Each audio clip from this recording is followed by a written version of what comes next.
नमस्कार दोस्तों, स्वागत है आप सबका एक बार फिर से आपके अपने ही YouTube channel GS grow vehicle में। तो दोस्तों, कैसे हैं आप लोग? उम्मीद करता हूं कि आप लोग बहुत अच्छे होंगे और आप लोगों की पढ़ाई भी अच्छे तरीके से चल रही होगी। तो देखिए, आज आपके मनपसंद सब्जेक्ट पॉलिटी को लेकर हम लोग बात करने वाले हैं। तो देखिए, सबसे पहले आज हम लोग जीएस में बात करेंगे इंडियन पॉलिटी एंड कॉन्स्टिट्यूशन की। तो इंडियन पॉलिटी एंड कॉन्स्टिट्यूशन जिस सब्जेक्ट को हम पढ़ने जा रहे हैं, सबसे पहले हमको भाई देखिए पता होना चाहिए उसका सिलेबस। क्योंकि देखिए, कोई भी सब्जेक्ट है, अगर हम बुक उठाएंगे तो उसमें बहुत ही लेंदी दिया रहता है। तो हम लेखपाल के सिलेबस के हिसाब से उसको पढ़ने की कोशिश करेंगे। जो आपका एसएससी का सिलेबस था लगभग सेम वही है। जैसे यहाँ पर हम लोग देखें तो हम लोग यहाँ पर देखिए इंट्रोडक्शन देखेंगे, संविधान का परिचय देखेंगे, इंट्रोडक्शन, परिचय में हम लोग बहुत सारी चीजें देखेंगे। वे सारे फैक्ट्स को हम लोग देखने की कोशिश करेंगे जो कि आपके सिलेबस का हिस्सा है, जो आपके पेपर में अक्सर पूछा जाता है। उसके बाद हम लोग देखिए जोर देंगे प्रियम्बल पे। हम प्रस्तावना की बात करेंगे, प्रस्तावना को बहुत अच्छे से देखेंगे हम लोग। प्रस्तावना के बाद देखिए हम लोग जो हमारा है फंडामेंटल राइट, मूल अधिकार, फंडामेंटल राइट, इसकी बात हम लोग करेंगे। फंडामेंटल राइट देखने के बाद हम लोग देखेंगे DPSP, directive principles of state policy, इसका मतलब राज्य के नीति निर्देशक तत्व, इसकी बात करेंगे। इसके बाद हम लोग देखिए बात करेंगे एग्जीक्यूटिव चैप्टर की, कार्यपालिका की बात करेंगे, कार्यपालिका। उसके बाद हम लोग बात करेंगे विधायिका की, लेजिस्लेटिव। उसके बाद हम लोग बात करेंगे देखिए ज्यूडिशरी की, और ज्यूडिशरी के बाद हम लोग बात करेंगे किसकी भाई? कॉन्स्टिट्यूशन अमेंडमेंट की, संविधान संशोधन की बात करेंगे। और संविधान संशोधन की बात करने के बाद देखिए हम लोग बात करेंगे किसकी? पंचायती राज की, पंचायती राज।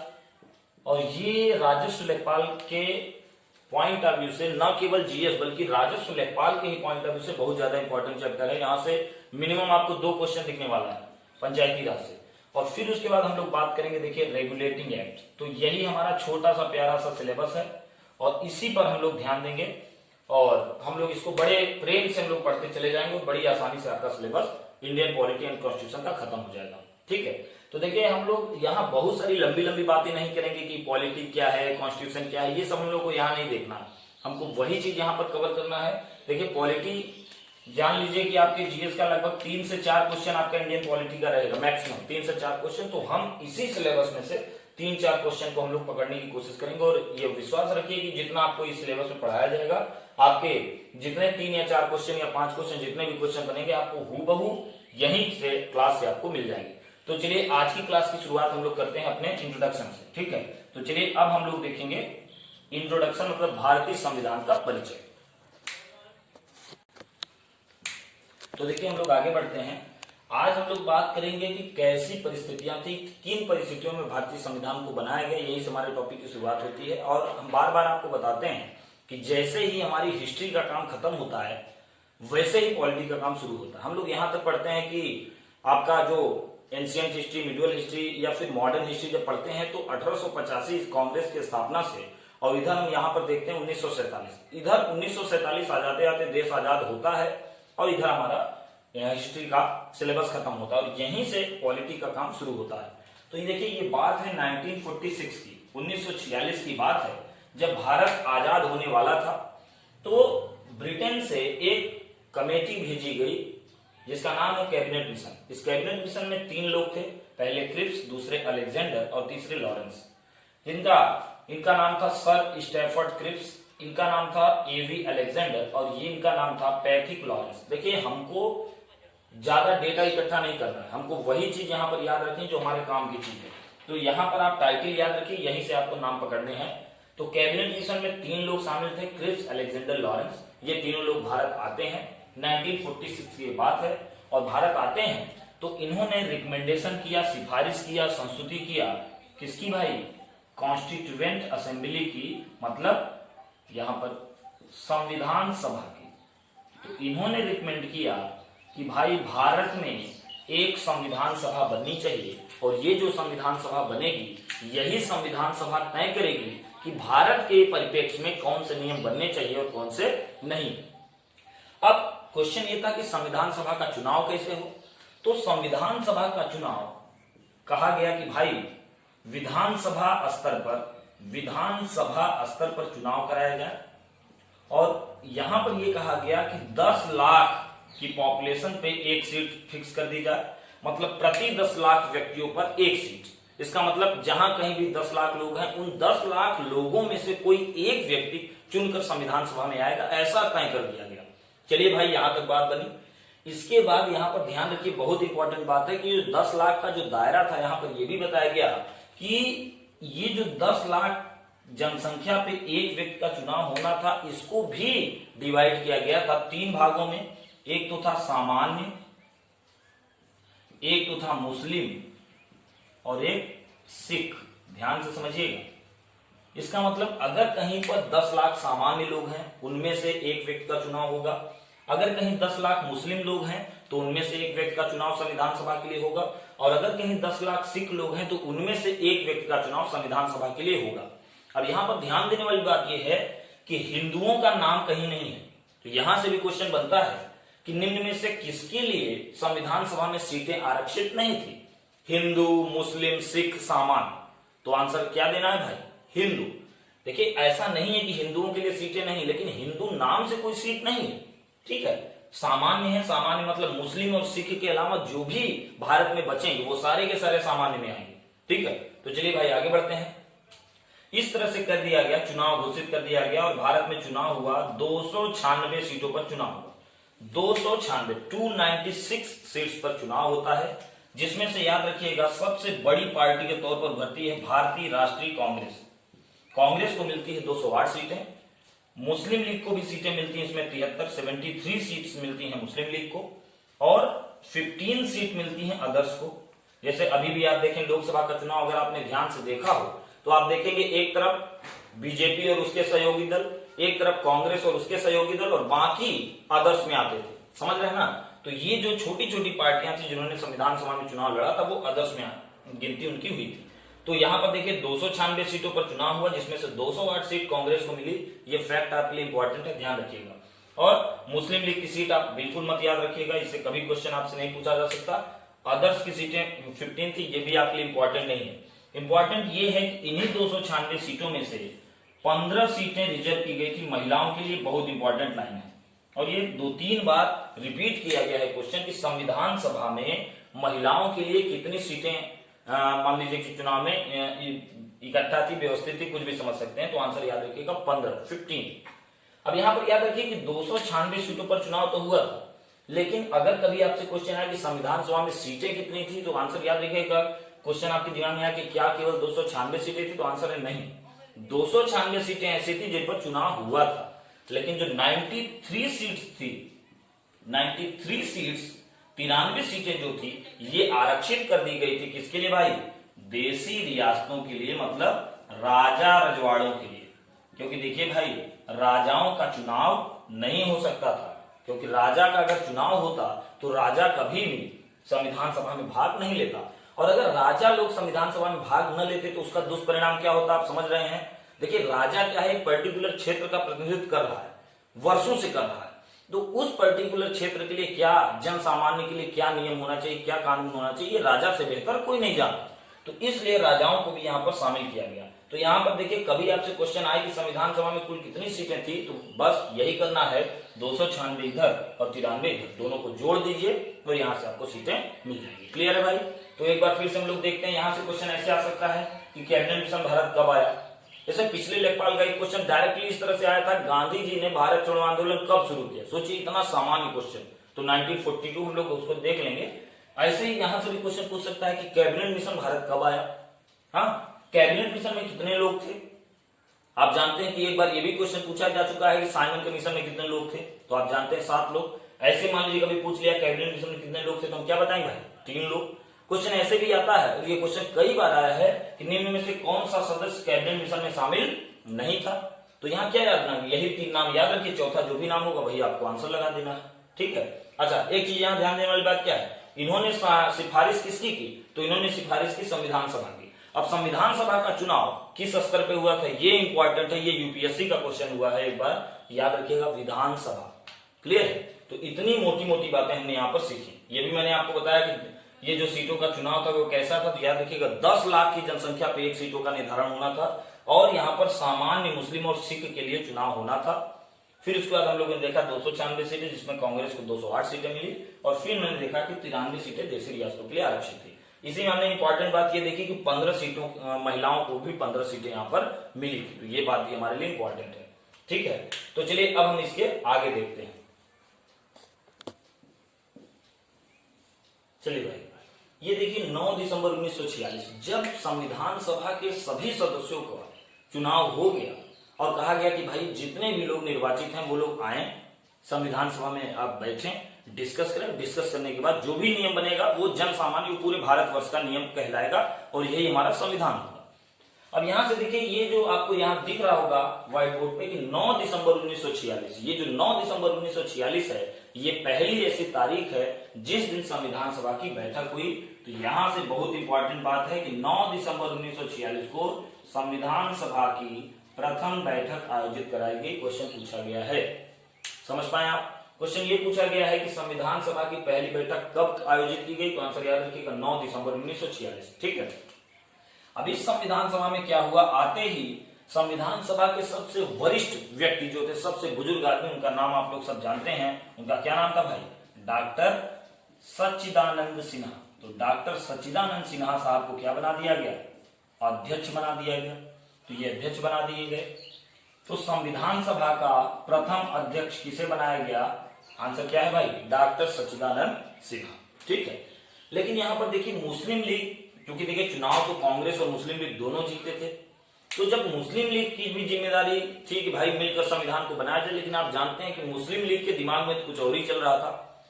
अगर मुस्लिम लीग और कांग्रेस मिलकर एक ही संविधान बनाते तो पूरे देश का एक ही संविधान होता, तो क्या पाकिस्तान नाम का कोई देश होता? क्योंकि पाकिस्तान तो तब बनता जब पाकिस्तान का अलग संविधान बनता, जब पाकिस्तान का अलग संविधान नहीं तो पाकिस्तान देश कहां से? तो इस रणनीति के तहत मुस्लिम लीग ने क्या कर दिया भाई? मुस्लिम लीग ने बहिष्कार कर दिया। तो हम यहां क्या देखते हैं भाई? मुस्लिम लीग द्वारा बहिष्कार। तो मुस्लिम लीग ने इसका बायकॉट कर दिया, बहिष्कार कर दिया। और इस पहले दिन आप याद रखिएगा 9 महिलाएं आई थी। इसका मतलब हमने क्या देखा कि 9 दिसंबर, याद कैसे रखेंगे? 9 दिसंबर 1946 को पहली बैठक हुई और उस दिन 9 महिलाएं आई। बस सिंपल सा कॉन्सेप्ट याद रखना है। अब देखिए इसके बाद 11 दिसंबर 1946 को क्या हुआ भाई? दूसरी बैठक हो गई। अब 11 दिसंबर 1946 को जब दूसरी बैठक हो गई तो देखिए यहां पर डॉक्टर सच्चिदानंद सिन्हा को अध्यक्ष बनाया गया था एक विशेष रणनीति के तहत कि मुस्लिम लीग हो सकता है कि संविधान सभा में शामिल हो जाए। लेकिन जब देखा गया कांग्रेस के द्वारा कि यार ये तो अलग ही इनका राग लाप रहे हैं, तो कांग्रेस ने भी अपनी रणनीति फेरबदल किया और सबसे पहले अध्यक्ष को बदला। उन्होंने कहा कि हम संविधान को बनाएंगे चाहे मुस्लिम लीग शामिल हो चाहे न हो। तो फिर यहां पर देखिए बिहार के एक तेज तर्रार व्यक्ति जिनका नाम है डॉक्टर राजेंद्र प्रसाद, इनको अध्यक्ष बना दिए गए। अब आपके दिमाग में एक क्वेश्चन स्ट्राइक किया होगा, सर ये भी अध्यक्ष ये भी अध्यक्ष, तो समझ पा रहे होंगे ये अध्यक्ष 2 दिन के लिए बने और ये जब से अध्यक्ष बने तब से अध्यक्ष रहेंगे। उसके बाद जानते हैं कि राष्ट्रपति का चुनाव हुआ, 2 बार लगातार ये राष्ट्रपति रहे। तो यहीं से एक कॉन्सेप्ट आया कि भाई ये अस्थायी हो गए और ये क्या हो गए? ये हो गए स्थायी। तो यहां से याद रखिए, कभी कंफ्यूज नहीं होना है आपको। संविधान सभा का प्रथम स्थायी अध्यक्ष कौन था? तो इसका मतलब क्या आंसर देना है? डॉक्टर राजेंद्र प्रसाद आंसर देना है। और केवल ये पूछे कि संविधान सभा का प्रथम अध्यक्ष कौन था, तब आपको आंसर देना है क्या? डॉक्टर सच्चिदानंद सिन्हा। क्लियर है भाई? चलिए आगे बढ़ते हैं। अब अध्यक्ष के बाद एक उपाध्यक्ष का चुनाव हुआ जिनका नाम था देखिए एच.सी. मुखर्जी। ये नाम शायद आप लोग जो लोग क्लास में देखे होंगे उनको याद होगा, नहीं तो बाकी सब लोग इसको ध्यान रखिएगा। कई बार ये क्वेश्चन पीसीएस में पूछा गया है कि who was the deputy speaker of constituent assembly, संविधान सभा का उपाध्यक्ष कौन था? तो याद रखिएगा एच.सी. मुखर्जी। इनका नाम अगर पूरा नाम आपको याद रखना है तो याद रखिए हरेन कुमर मुखर्जी, ये इनका पूरा नाम था। तो ये अध्यक्ष का नाम याद रखिएगा, उपाध्यक्ष का नाम याद रखिएगा और सबसे इंपॉर्टेंट एक शख्स थे जिनका नाम था बी.एन. राव।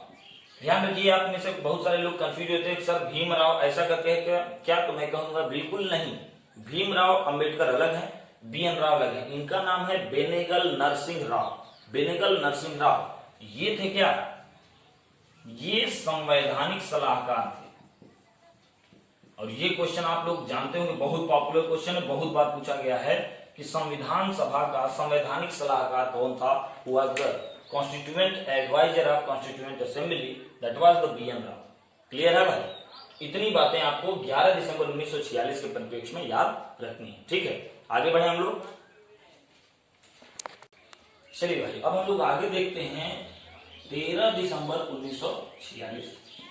देखिए 13 दिसंबर 1946 को हुआ क्या, एक काम हुआ, संविधान सभा में लाया गया क्या भाई, उद्देश्य प्रस्ताव। उद्देश्य प्रस्ताव, देखिए सबसे पहले मैं आपको समझाऊं प्रस्ताव क्या होता है। पहले प्रस्ताव को समझिए तो आप इस कॉन्सेप्ट को समझ पाएंगे।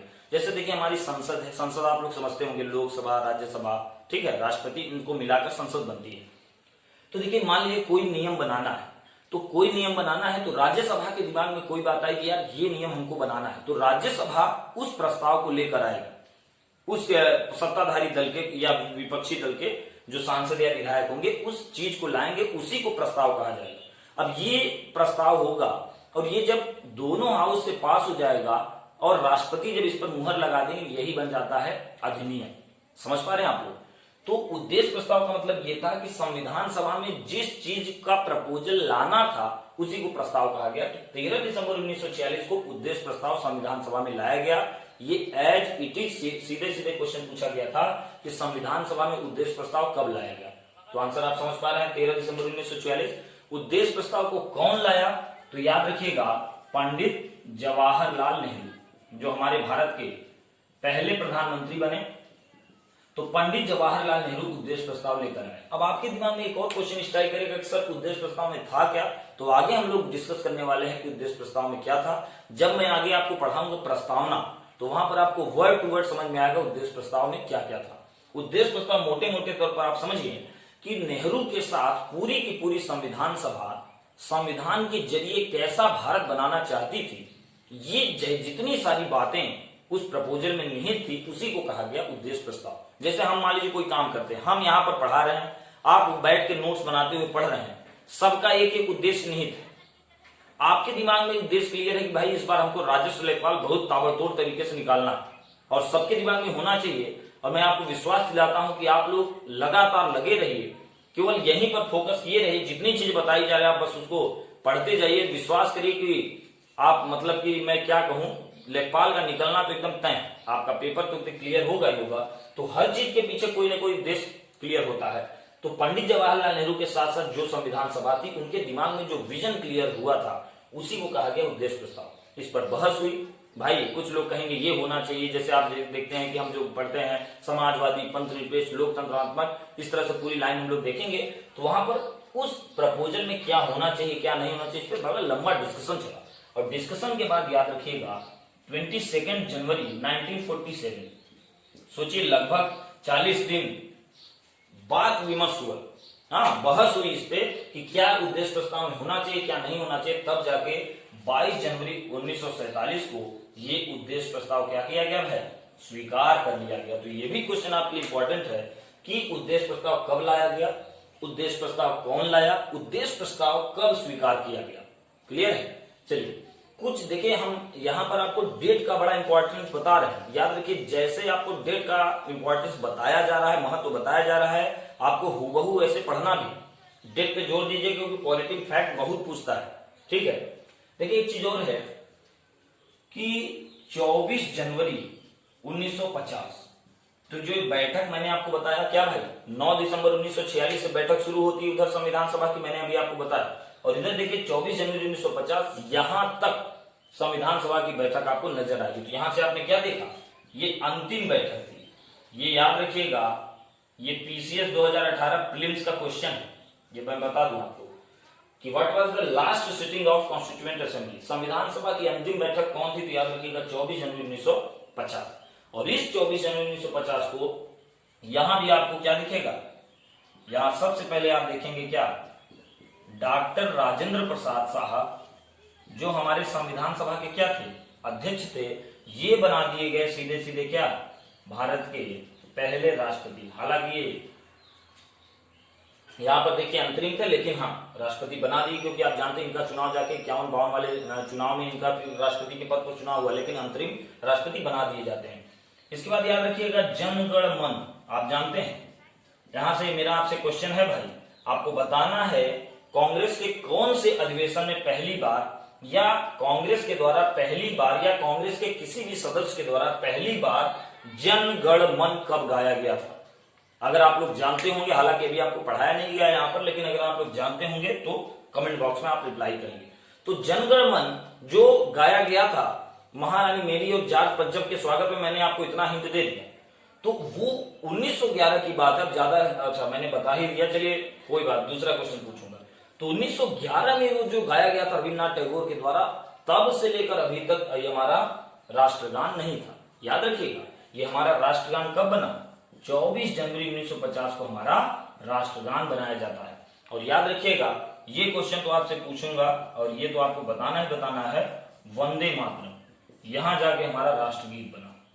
और वंदे मातरम भी हाल में देखिए बहुत चर्चा में रहा था कि बहुत सारे लोग कह रहे थे कि हम वंदे मातरम बोलेंगे नहीं बोलेंगे, ये डिबेट का विषय है, हम लोग इस पर बाद में बात करेंगे। लेकिन यहाँ याद रखिए वंदे मातरम, आपको ये बताना है कि वंदे मातरम किस उपन्यास में है। अगर आप लोग जानते होंगे तो कमेंट बॉक्स में जरूर बताएं। तो वंदे मातरम जो समझिए कि जब आजादी, वो जो कृषक आंदोलन, इतना हिंट मैं आपको दे दूं, जो कृषक आंदोलन जब चरम पे था तो उस समय वंदे मातरम की रचना हुई थी। वो वंदे मातरम जाके 24 जनवरी 1950 को हमारा राष्ट्रगीत बना। तो कई सारी चीजें इसमें से आपको जानने वाली है और आपको याद भी रखना चाहिए कि राष्ट्रगान हमारा कब बना, मतलब स्वीकार कब किया गया जन गण मन को एज ए नेशनल एंथम, और हमारा वंदे मातरम को राष्ट्रगीत के तौर पर स्वीकार कब किया गया, ये भी आपको पता होना चाहिए। तो इतनी मोटी मोटी बातें हमने यहाँ पर देखी।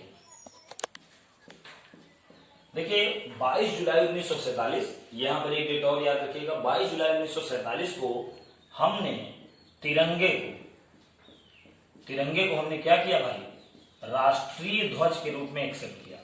आप जानते हैं कि हमारा इस डेट के पहले तक हमारा कोई राष्ट्रीय ध्वज नहीं था। आप जानते हैं कि चरखा, कांग्रेस तो चरखे को अपने संकेत के रूप में इस्तेमाल करती थी, बाकी सब लोगों का झंडा अलग था, मतलब राष्ट्र का कोई एक झंडा नहीं था। तो हम 22 जुलाई 1947 को तिरंगे के रूप में हमने राष्ट्रीय ध्वज को तिरंगे के रूप में एक्सेप्ट किया।